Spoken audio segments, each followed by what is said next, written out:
आज हम कक्षा 10 के विज्ञान में विद्युत धारा के अध्याय की क्लास नंबर 1 देखेंगे, जिसमें हम विद्युत धारा का सामान्य परिचय पढ़ेंगे।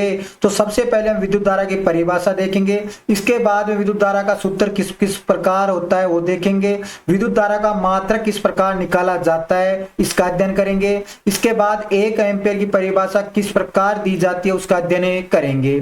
इसके बाद विद्युत विभव और विभवांतर किसे कहते हैं और इनका मात्रक और सूत्र क्या होता है उसका अध्ययन करेंगे। और सबसे अंत में हम विद्युत परिपथ आरेखों को किस प्रकार प्रदर्शित करते हैं उसका अध्ययन करेंगे। तो देखो कि सबसे पहले यदि हम विद्युत धारा की परिभाषा देखें तो देखो सबसे पहले हम परिभाषा लिखते हैं, फिर उसको समझते हैं कि जो आवेश प्रवाह की दर होती है, आवेश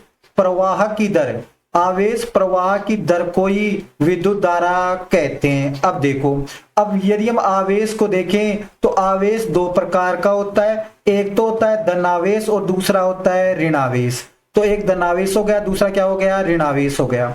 अब हम प्रवाह को देखें, प्रवाह का मतलब होता है गति करना, अर्थात एक स्थान से दूसरे स्थान पर क्या करना, गति करना। दर का मतलब, दर का अर्थ होता है समय। अब देखो, अब जो दो आवेश होता है उन दोनों आवेशों में हम ऋणावेश लेते हैं, क्योंकि विद्युत धारा में ऋणावेश का क्या होता है, प्रवाह होता है। तो किसी समय में ऋणावेश का एक स्थान से दूसरे स्थान पर चलकर गति करने को ही हम विद्युत धारा कहते हैं। अब देखो, अब यदि हम विद्युत धारा को देखें और इसको समझे कि जैसे कोई तार है, अब उस तार में विद्युत धारा बहती है, परंतु यदि वो तार एक जगह गिरा होता है तो उसमें विद्युत धारा नहीं बहती है। उसे हम किसी सेल या बैटरी से जोड़ते हैं तभी उसमें विद्युत धारा बहती है। ऐसा क्यों होता है? तो इसका कारण ये होता है कि जब कोई भी तार है, अब तार का मतलब धातु है, अब धातु में प्रोटॉन इलेक्ट्रॉन सब पाए जाते हैं, परंतु यदि वो एक जगह पड़ा है अर्थात इसे सेल से नहीं जोड़ा गया है, तो इसमें जो पाए जाने वाले जो इलेक्ट्रॉन होते हैं वो अनियमित गति करते हैं, अर्थात उनकी गति निश्चित नहीं होती है। परंतु जैसे हम इसे बैटरी से जोड़ते हैं तो जो इसमें जो मुक्त इलेक्ट्रॉन होते हैं वो एक निश्चित दिशा में गति करने लग जाते हैं, और वो इन मुक्त इलेक्ट्रॉनों की गति के कारण ही उस तार में विद्युत धारा प्रभावित होती है। तो देखो, तो विद्युत धारा होती है वो इलेक्ट्रॉन अर्थात जो ऋणावेश की जो गति होती है इसके प्रवाह की दर को हम विद्युत धारा कहते हैं। अब यदि हम विद्युत धारा का यदि हम सूत्र देखें तो विद्युत धारा को I से दर्शाते हैं, I बराबर, हम आवेश को किससे दर्शाते हैं, Q से। Q को क्या कहते हैं, आवेश। दर अभी हमने देखा था, दर को समय कहते हैं। तो यदि इस आवेश में यदि हम समय का भाग दे देते हैं तो ये विद्युत धारा का सूत्र होता है, तो आवेश बटा समय। अब देखो, अब यदि हम इसका आवेश बटा समय, अब यदि हम इसका मात्रक देखें तो आवेश का जो मात्रक होता है वो तो कूलाम होता है, तो आवेश का मात्रक क्या हो गया, कूलाम, और समय का मात्रक क्या हो गया, सेकंड। तो कूलाम बटा सेकंड को ही हम एम्पियर कहते हैं, कूलाम बटा सेकंड को क्या कहते हैं, एम्पियर कहते हैं। तो विद्युत धारा का मात्रक क्या होता है, एम्पियर होता है। अब यदि हम देखें कि 1 एम्पियर की परिभाषा क्या होती है, तो इसको समझने से पहले हम विद्युत धारा की दिशा देखते हैं कि परिपथ में विद्युत धारा किस प्रकार प्रभावित होती है वो देखो। देखिए, विद्युत परिपथ है और अभी हमने देखा था कि विद्युत परिपथ में इलेक्ट्रॉनों का क्या होता है, प्रवाह होता है। तो ये क्या है, सेल है, सेल में बड़ी लाइन के पास तो धनावेश होता है और छोटी लाइन के पास माइनस होता है।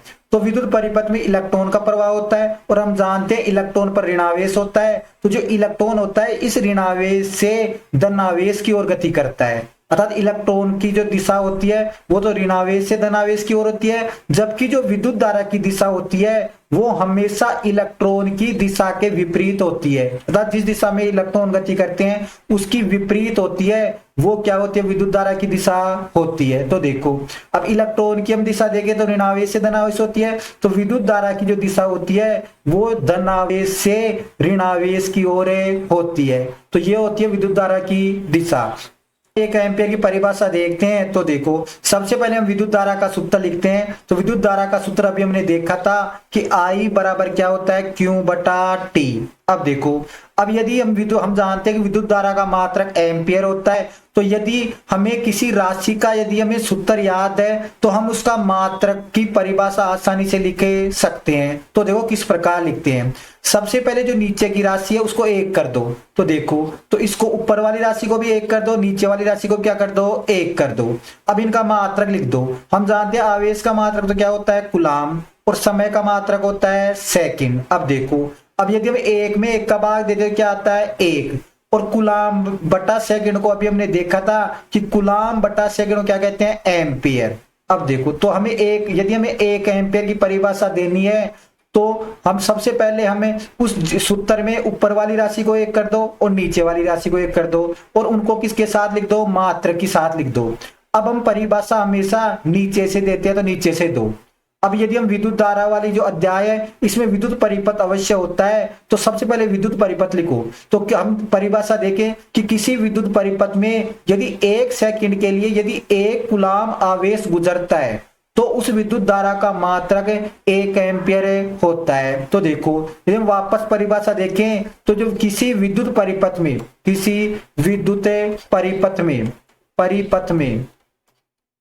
में 1 सेकंड के लिए 1 सेकंड में यदि 1 कूलाम आवेश गुजरता है, यदि 1 कूलाम आवेश गुजरता है तो विद्युत धारा का मात्रक 1 एम्पियर होता है। तो विद्युत धारा का मात्रक 1 एम्पियर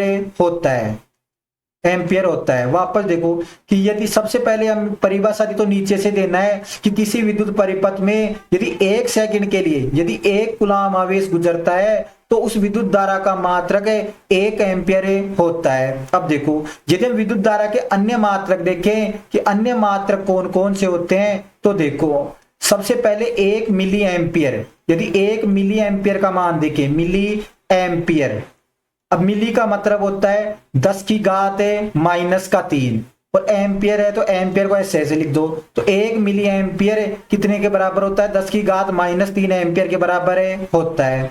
ऐसे यदि हम दूसरा देखें कि 1 माइक्रो एम्पियर होता है, वो माइक्रो एम्पियर कितने के बराबर होता है उसको देखते हैं। तो माइक्रो एम्पियर होता है 10 की घात -6, और एम्पियर है तो एम्पियर लिख दो। तो 1 माइक्रो एम्पियर 10 की घात -6 एम्पियर के बराबर होता है। तो ये होता है विद्युत धारा के अन्य मात्रक। अब यदि हम देखें कि विद्युत धारा का जो मापन होता है वो किस प्रकार करते हैं, तो देखो कि विद्युत धारा का मापन अर्थात विद्युत धारा को परिपथ में किस प्रकार मापते हैं उसको देखते हैं। तो विद्युत धारा का जो मापन होता है वो हम एमीटर से करते हैं। जो युक्ति होती है वो क्या होती है, एमीटर होती है। अब ये एमीटर होती है, ये विद्युत धारा के श्रेणी क्रम में जुड़ा होता है। यानी ये किस क्रम में जुड़ा होता है, श्रेणी क्रम में जुड़ा होता है। हम जो प्रतिरोधों का संयोजन 2 प्रकार से करते हैं, पहला होता है श्रेणी क्रम और दूसरा होता है समांतर क्रम संयोजन है। अब जो श्रेणी क्रम और समांतर क्रम संयोजन किसे कहते हैं इसका अध्ययन हम आगे करेंगे। तो जो एमीटर है, एमीटर को परिपथ के श्रेणी क्रम में जोड़ते हैं। अब देखो, अब यदि हम इसका तीसरा गुण देखें कि यदि हम आदर्श एमीटर होता है, जो आदर्श एमीटर होता है उसका जो प्रतिरोध है, आदर्श एमीटर का प्रतिरोध लगभग 0 होता है, अर्थात इसका प्रतिरोध लगभग 0 के बराबर होता है। अर्थात प्रतिरोध का मतलब होता है धारा के प्रवाह में उत्पन्न रुकावट है, तो ये लगभग धारा के प्रवाह में जो रुकावट होता है लगभग 0 के बराबर करता है। तो ये हम जो विद्युत धारा का मापन किससे करते हैं, एमीटर से करते हैं। अब देखो, अब यदि हम विद्युत परिपथ को समझते हैं तो देखो कि जो विद्युत परिपथ होता है इसे हम एक आरेख से समझते हैं। तो सबसे पहले हम विद्युत परिपथ का सरल आरेख बनाते हैं। तो देखो कि यहाँ पे क्या जोड़ देते हैं, बल्ब जोड़ देते हैं, और इस विद्युत परिपथ में सेल जोड़ दो। तो सेल को बड़ी लाइन और छोटी लाइन से दर्शाते हैं, और यहाँ कुंजी जोड़ दो, और इसके श्रेणी क्रम में हम विद्युत धारा को मापने के लिए अमीटर जोड़ देते हैं। अब देखो, अब जो सेल के जो बड़ी लाइन होती है उसके पास तो प्लस होता है और छोटी लाइन के पास माइनस होती है, और विद्युत धारा धनावेश से ऋणावेश की तरफ बहती है। तो यदि हम विद्युत परिपथ देखें कि विद्युत धारा के सतत का मतलब होता है लगातार बिना टूटे, और बंद परिपथ को, अर्थात जब विद्युत धारा सतत रूप से बहे और बंद परिपथ में बहे तो उस परिपथ को हम विद्युत परिपथ कहते हैं। अब देखो, अब हम विद्युत धारा का अन्य सूत्र देखते हैं। तो सबसे पहले अभी हमने देखा था कि विद्युत धारा का सूत्र होता है I = Q/T। अब यदि हम इसका दूसरा सूत्र देखें तो देखो कि यदि कोई विद्युत परिपथ है, तो ये विद्युत परिपथ है, इसमें कोई बिंदु है, जैसे ये बिंदु है, इसमें t समय में यदि n इलेक्ट्रॉन प्रभावित होते हैं तो जो आवेश का मान होता है वो देखो, तो यहाँ आवेश का मान क्या हो जाएगा, तो Q बराबर NE, अर्थात n होता है इलेक्ट्रॉनों की संख्या और E होता है इलेक्ट्रॉनों पर उपस्थित आवेश, तो n होता है इलेक्ट्रॉनों की संख्या और जो E होता है वो होता है इलेक्ट्रॉनों पर आवेश, इलेक्ट्रॉन पर आवेश। अब देखो, अब यदि हम देखें कि जो इलेक्ट्रॉन पर जो आवेश है इसका मान हमेशा निश्चित होता है और इलेक्ट्रॉन पर जो आवेश होता है वो हमेशा 1.6 गुणा 10 की घात -19 कूलाम के बराबर होता है। तो यदि हम और धारा का और सूत्र देखें तो यहाँ आई बराबर क्यू की जगह क्या लिख देंगे, NE बटा क्या आ जाएगा, T। तो देखो, तो धारा का दूसरा सूत्र हो जाता है I बराबर NE बटा T। इसमें N होता है इलेक्ट्रॉनों की संख्या और E होता है इलेक्ट्रॉनों पर उपस्थित आवेश। अब हम इस पर आधारित एक क्वेश्चन देखते हैं। तो देखो, ये जो क्वेश्चन है बोर्ड परीक्षा में आया हुआ भी है, तो इसको देखते हैं। देखो कि एक कूलाम आवेश में इलेक्ट्रॉनों की संख्या ज्ञात करो, इलेक्ट्रॉन की संख्या ज्ञात करनी है। तो देखो, अब इसको हम किस प्रकार हल करते हैं उसको देखते हैं। संख्या ज्ञात करो। अब देखो, यहाँ पे जो कूलाम होता है वो आवेश का मात्रक होता है, तो यहाँ Q का मान कितना है, 1 कूलाम। कितना हो गया, 1 कूलाम। अब हम जानते हैं कि जो हमें इलेक्ट्रॉनों की संख्या ज्ञात करनी है, इलेक्ट्रॉनों की संख्या n से दर्शाते हैं। n को क्या कहते हैं, इलेक्ट्रॉनों की संख्या, अर्थात हमें n का मान ज्ञात करना है। तो सबसे पहले हम आवेश का सूत्र लगाते हैं। तो आवेश का सूत्र भी हमने देखा था, Q बराबर क्या होता है, NE। यहाँ n होता है इलेक्ट्रॉनों की संख्या और E होता है इलेक्ट्रॉन पर उपस्थित आवेश और इसका मान हमेशा निश्चित होता है और इसका मान होता है 1.6 गुणा 10 की घात -19 कूलाम। अब देखो, अब सब मान रख दो। तो सबसे पहले Q का मान में दे रखा है कितना है, 1 बराबर इलेक्ट्रॉनों की संख्या ज्ञात करनी है। तो इलेक्ट्रॉनों की संख्या को किससे दर्शाते हैं, n से, तो हमें n का मान ज्ञात करना है। अब इलेक्ट्रॉनों की संख्या, अब E होता है इलेक्ट्रॉन पर उपस्थित आवेश और इसका मान कितना होता है वो रख देते हैं 1.6 गुणा 10 की घात -19। अब देखो, अब हमें इसमें n का मान ज्ञात करना है। तो n बराबर 1, ये संख्या गुणा में है तो इधर जाके किस में हो जाती है, भाग में चली जाती है। तो यहां से हमें प्राप्त होता है 1.6 गुणा 10 की घात -19। अब इसको हल कर लो। तो देखो, सबसे पहले इस माइनस के 19 को प्लस के 19 में बदलने के लिए इसके ऊपर लिया जाते हैं। तो ये जो माइनस की जो 19 है वो किस में हो जाती है, प्लस के 19 में। तो हमें आती है 10 की घात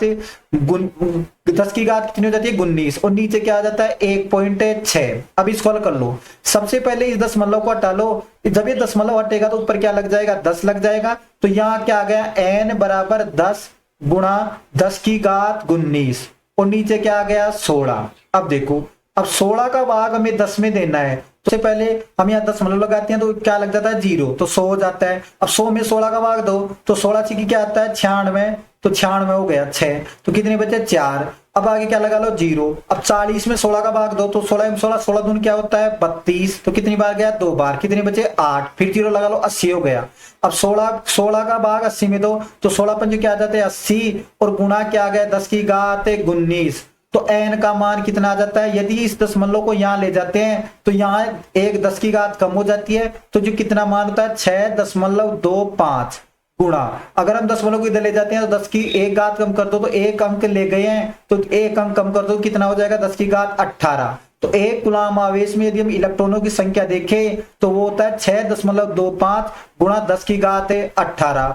अब हम आगे का जो विद्युत विभव और विभवांतर की परिभाषा और इनका मात्रक का अध्ययन करते हैं। तो देखो, विद्युत विभव की परिभाषा देखते हैं। तो देखो कि विद्युत विभव किसे कहते हैं उसको अध्ययन करते हैं। तो देखो, सबसे पहले कोई विद्युत परिपथ है, यदि इस विद्युत परिपथ में हम विद्युत धारा प्रभावित करते हैं तो विद्युत धारा के कारण इस विद्युत परिपथ में विद्युत क्षेत्र उत्पन्न हो जाता है। तो माना जैसे ये क्या है, विद्युत क्षेत्र, ये क्या है, विद्युत के कारण उत्पन्न क्या हो गया, विद्युत क्षेत्र। अब इस विद्युत क्षेत्र में हमें एक आवेश लाएंगे और वो आवेश कैसा होगा, धनात्मक, और ये धनात्मक आवेश कहाँ रहेगा, अनंत पर रहेगा। अनंत का मतलब होता है इसकी दूरी निश्चित नहीं होती है। तो हम इस ये क्या है, एकल धनावेश, ये क्या है, एकल धनावेश। अब इस एकल धनावेश को हम अनंत से विद्युत क्षेत्र में किसी एक बिंदु तक लाएंगे, तो एक बिंदु तक लाने में जो कार्य किया जाएगा वो विद्युत विभव कहलाएगा। तो देखो यदि हम इसकी परिभाषा देखें तो किसी विद्युत परिपथ में ये क्या है, एकल धनावेश को अनंत से विद्युत क्षेत्र में स्थित किसी एक बिंदु तक लाने में जो कार्य किया जाता है वो विद्युत विभव कहलाता है। तो सबसे पहले हम अनंत का विद्युत विभव देखते हैं, तो क्या गया, V अनंत, विभव को V से दर्शाते हैं माइनस, अब ए बिंदु पर विभव क्या हो गया, VA। देखो तो इन दोनों बिंदुओं के बीच में जो विद्युत विभव होता है वो W/Q के बराबर होता है, क्योंकि अभी हमने देखा था कि अनंत से किसी बिंदु तक जो लाने में किए गए कार्य को हम विद्युत विभव कहते हैं। तो यहाँ क्या आ गया, यदि हम अनंत के जो विद्युत विभव होता है उसको शून्य मान ले, अनंत पर स्थित विद्युत विभव को क्या मान ले, शून्य मान ले, तो यहाँ विद्युत विभव का सूत्र आ जाता है VA बराबर W/Q। अब देखो अब हम विद्युत विभवांतर की परिभाषा देखते हैं, तो देखो विभवांतर कहते हैं विभव प्लस अंतर। अब अंतर कब होगा कि दो बिंदुओं के बीच में क्या होता है, अंतर होता है। तो देखो अब इसमें भी क्या होता है, विद्युत परिपथ होता है। विद्युत परिपथ में जब विद्युत धारा प्रभावित होती है तो इस विद्युत धारा के कारण क्या उत्पन्न हो जाता है, विद्युत क्षेत्र उत्पन्न हो जाता है, और इस विद्युत क्षेत्र में हम क्या लाते हैं, एकल धनावेश को लाते हैं। तो देखो तो यहाँ क्या हो गया, प्लस का क्यू को क्या कहते हैं, ये एक है तो इसे क्या बोलते हैं, एकल, और इस पर धनात्मक आवेश है तो इसे क्या कहते हैं, धनावेश। अब देखो अब इस एकल धनावेश को इस विद्युत क्षेत्र में दो बिंदुओं पर लाते हैं, तो पहले बिंदु को तो मान लो A और दूसरे बिंदु को मान लो B।